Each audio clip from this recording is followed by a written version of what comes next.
Hola, ¿cómo están todos? Muy buenas tardes. En esta oportunidad les traigo un nuevo video de neuroanatomía.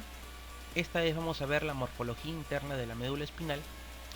Yo soy el Dr. Omar Vallejos y vamos a empezar. Aquí tenemos a la médula espinal. Le vamos a realizar un corte transversal a nivel cervical y nos encontramos con esta imagen. Entonces, como todos los componentes del sistema nervioso central, la médula espinal posee sustancia gris y sustancia blanca. Recuerda que la sustancia gris está formada por los cuerpos o somas neuronales, en tanto que la sustancia blanca está conformada por los axones de las neuronas. En la médula espinal, la sustancia gris tiene una disposición central y tiene forma de letra H. Además, está conformada por un par de cuernos o astas a cada lado de la médula, que está unida a la del otro lado por medio de la comisura gris. En tanto que la sustancia blanca periférica se va a encontrar formando cordones que van a recorrer toda la longitud de la médula espinal, o también fascículos intersegmentarios, que son los axones o las fibras de axones que conectan algunos segmentos en particular. La sustancia gris entonces en la médula espinal se va a encontrar conformando las astas o cuernos y la comisura gris. Las astas por lo general son dos a cada lado de la médula espinal y a todo lo largo de esta. Así pues tenemos un asta anterior, o también llamada eferente, que se va a encargar de transmitir la información motora desde la corteza cerebral hacia el sistema nervioso periférico.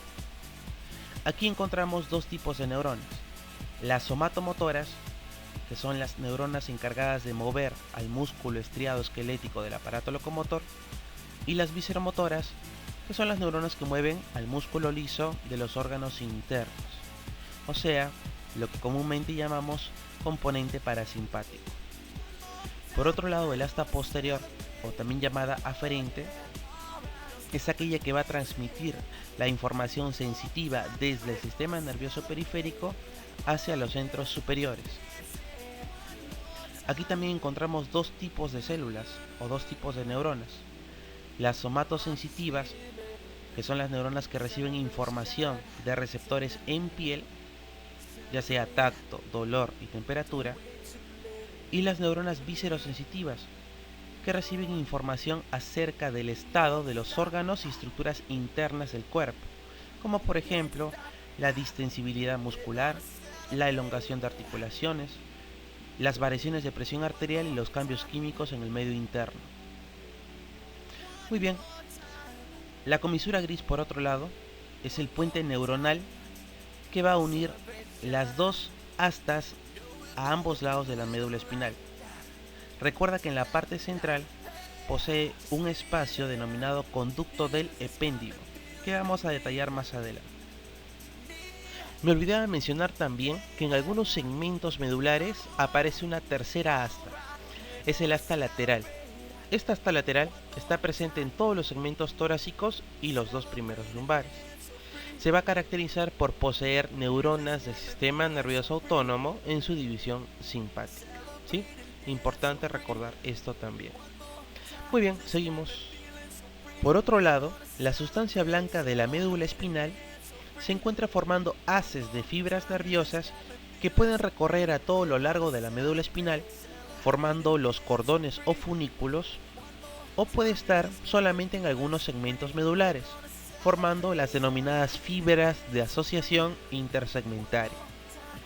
Clásicamente los cordones son tres: el cordón anterior, el cordón medio o lateral y el cordón posterior. Recuerda que en algunos segmentos cervicales el cordón posterior está dividido en dos fascículos: un fascículo interno o de Gol y un fascículo externo o de Burdach. Finalmente, las fibras de asociación entre segmentos medulares se pueden encontrar en tres lugares específicos. Primero, entre los fascículos de Gol y Burdach, el denominado haz de Schultz o interfascicular. Segundo, en el surco medio posterior, que cuando está a nivel lumbar se denomina fascículo septomarginal de Flechig o centro oval, y cuando está a nivel lumbar, fascículo septomarginal de Philip Gombault o triangular sacro. El tercer lugar es el relacionado con la sustancia gris de la médula espinal. Así tenemos un fascículo propio anterior que se relaciona con el asta motora, un fascículo propio lateral que se relaciona con el asta autonómica simpática y un fascículo propio posterior que se estaría relacionando con el asta sensitiva. Muy bien chicos, vamos a continuar. Tenemos aquí un corte transversal de hemimédula derecha a nivel torácico. Fíjese en el asta lateral. Entonces empezaremos describiendo primero al surco medio anterior. Característica principal, es profundo. La razón, alberga la arteria medular anterior. Es importante recordar esto a diferencia del surco medio posterior, que es poco profundo y que no alberga a ningún vaso arterial. Algunas veces se pregunta cuál de los surcos de la línea media en la médula espinal llega a entrar en contacto con la comisura gris, y la respuesta es el medio posterior, ¿sí? El medio posterior, ya que el medio anterior está separado de la comisura gris por la comisura blanca. Por otro lado, el surco ventrolateral se encuentra en la parte anterior y externa de la médula espinal. Por él van a emerger las raíces somatomotoras y visceromotoras, de las cuales ya hemos hablado anteriormente. Recuerda que entre el surco medio anterior y el ventrolateral están dispuestos los haces de fibras axónicas que forman al cordón anterior. Continuando, el surco dorsolateral aparece en la parte posterior y externa de la médula espinal, y aquí ocurren dos cosas importantes. Primero, emerge la arteria medular posterior, que se va a encargar de parte de la irrigación de la médula espinal. Y segundo, llegan las raíces somatosensitivas y viscerosensitivas provenientes del sistema nervioso periférico. Entre el surco dorsolateral y el ventrolateral también hay un conjunto de fibras axónicas que van a formar al cordón lateral o externo. Por último, el cordón posterior se encuentra entre los surcos medio posterior y dorsolateral y va a estar dividido por un surco denominado intermedio dorsal en dos fascículos. Así tenemos al fascículo interno de Gol o de Gracilis y al fascículo externo, también llamado de Burdach o cuneatus. Es importante resaltar que el cordón posterior no está dividido a lo largo de la médula espinal, sino que dependiendo del nivel al cual se encuentre, puede estar conformado por el fascículo de Gol o por el fascículo de Burdach. Entonces, a partir de T6, del segmento medular de T6, en adelante hacia arriba, vamos a encontrar el cordón posterior formado únicamente por el fascículo de Burdach. Y a partir de T6 hacia abajo, vamos a encontrar el cordón posterior formado únicamente por el fascículo de Gol, ¿no? ¿Cómo te acuerdas? Acuérdate de que, ¿con qué metes Gol? Con los pies. Pues la parte inferior es el fascículo de Gol, la parte superior, el fascículo de Burdach. T6 hacia abajo, fascículo de Gol. T6 hacia arriba, fascículo de Burdach. Continuamos. Entonces tenemos aquí al asta posterior o aferente, porque ahí está llegando información sensitiva. Eso significa aferencia. Una pregunta acá importante es: ¿cuál es el primer lugar de la médula espinal al cual llega la información sensitiva al asta posterior? La respuesta es la zona marginal de Lissauer. La zona marginal de Lissauer es un lugar de sustancia blanca previo, ¿sí?, a la punta o la cabeza del asta posterior. Primero la información llega a ese nivel. Ese nivel es sustancia blanca. No hay cuerpos neuronales, no hay núcleos, no hay somas, no hay nada de sustancia gris, ¿sí?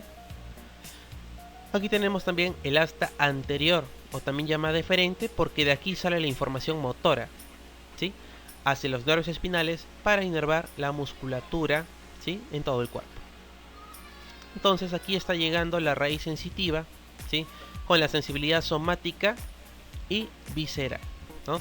Somática con receptores en la piel, visceral con receptores dentro del organismo, ya sea en los músculos, en los tendones, el seno carotidio, etc.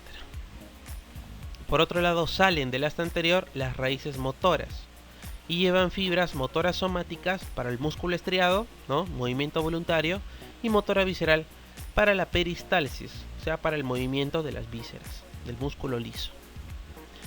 A fin de cuentas, estas raíces sensitiva y motoras van a conformar finalmente los 31 pares de nervios raquídeos, que por su naturaleza son mixtos, es decir, tienen información sensitiva e información motora, principalmente somática, principalmente somática.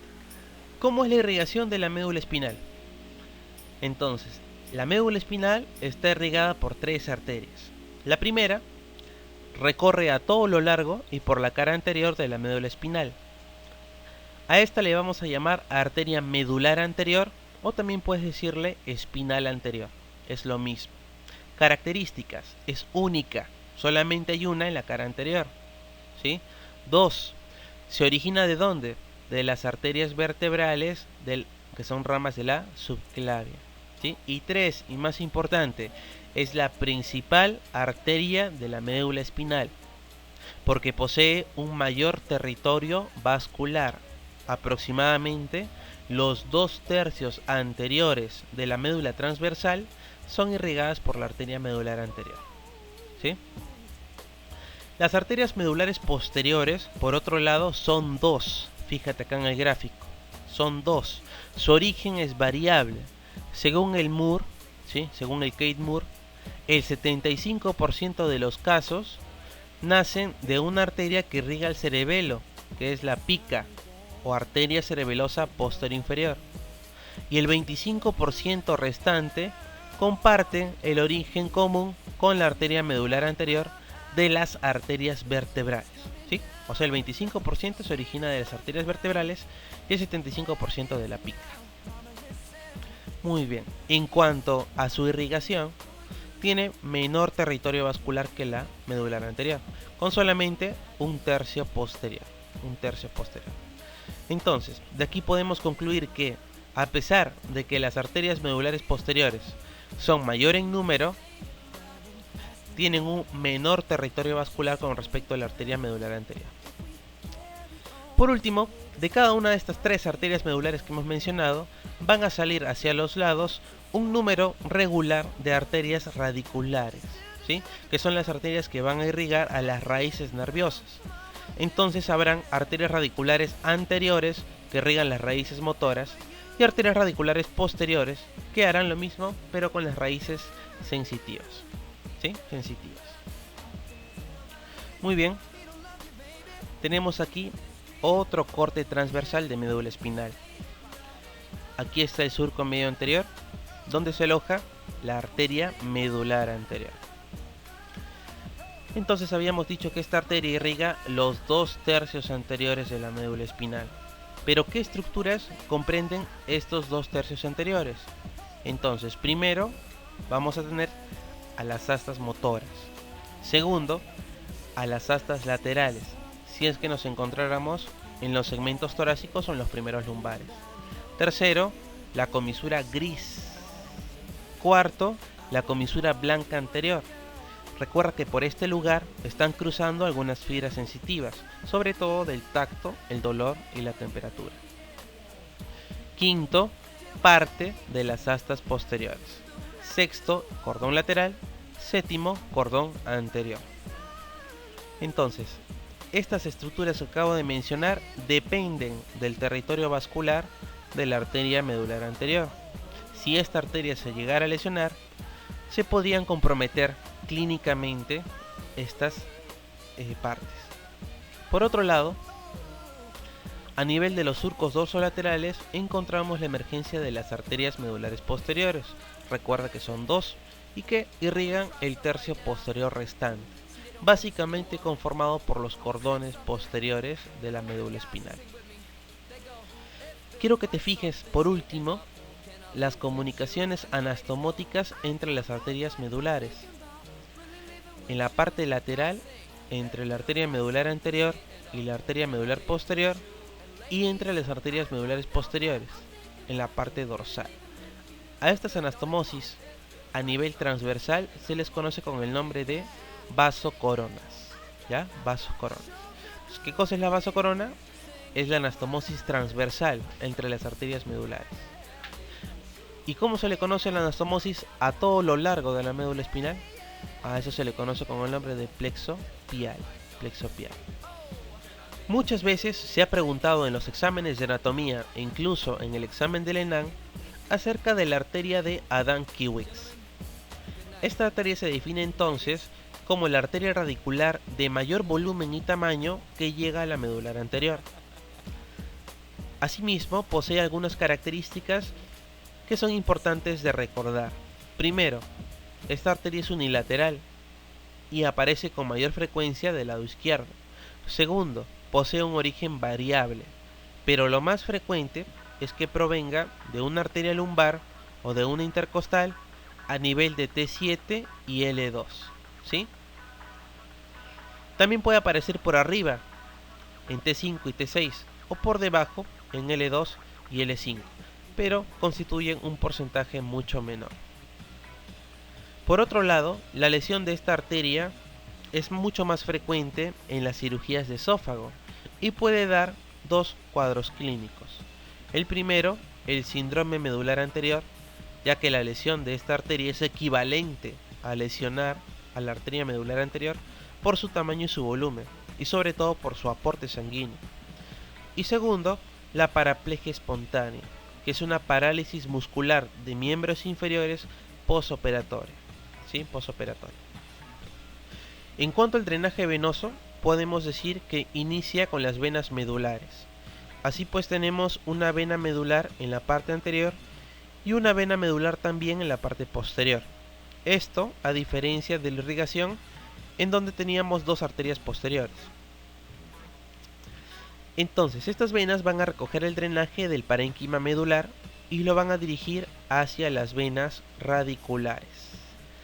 Estas a su vez van a llevar la sangre hacia el plexo vertebral interno. El plexo vertebral interno se va a encontrar dentro del conducto raquídeo en el espacio epidural y va a estar conformado por dos columnas de drenaje verticales, una anterior y otra posterior.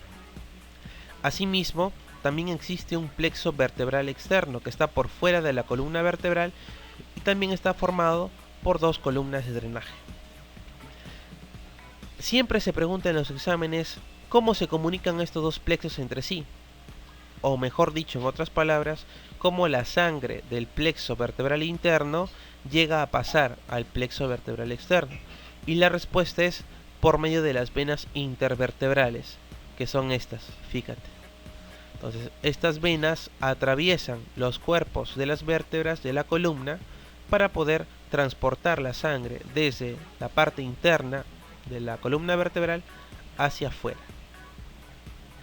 Finalmente, este plexo vertebral externo es importante porque va a transportar la sangre o el drenaje venoso desde la columna vertebral hacia la cavidad torácica. Más específicamente, su drenaje final es en el mediastino posterior mediante el sistema venoso ácigos, ¿no? También va a llegar a las venas lumbares, a las venas cervicales profundas y a las mismas vertebrales. La finalidad, a fin de cuentas, ¿sí? O la conclusión que podemos sacar es que el plexo venoso vertebral externo es el que va a llevar el drenaje desde la columna vertebral hacia el mediastino posterior para que pueda llegar al corazón. Por último, hablaremos del plexo de Watson. ¿Qué cosa es el plexo de Watson? Básicamente es un plexo venoso comunicante, ¿ya? Que se encuentra a nivel vertebral, ¿sí? ¿Qué va a comunicar? Va a comunicar el drenaje del plexo vertebral, ¿sí? Con los sistemas de drenaje de los órganos internos. Por ejemplo, la vena cava superior y el sistema venoso ácigos para las vísceras intratorácicas, como los pulmones y el corazón. Por ejemplo, la vena cava inferior y el plexo pélvico para las vísceras que están dentro del abdomen y dentro de la pelvis, como por ejemplo el hígado, las asas intestinales, la próstata o los órganos del aparato reproductor. Es importante recordar que este sistema venoso carece de válvulas y permite pues que la sangre fluya en ambas direcciones, ¿ya? Por eso tú lo ves acá representado por flechitas direccionales, bidireccionales sería, ¿no? Sí. Y este evento, justamente esta situación, va a permitir o va a facilitar la metástasis hacia los huesos de la columna vertebral en los cánceres de algunos órganos. Por ejemplo, el cáncer de próstata suele hacer metástasis ósea hacia la columna vertebral. El cáncer pulmonar también suele asociarse con metástasis a la columna vertebral. Muy bien, entonces hasta aquí nos vamos a quedar en esta oportunidad. Esta es una fotografía de cuando hice mi internado médico. Espero que la clase les haya sido provechosa y conmigo será hasta un próximo video. Gracias.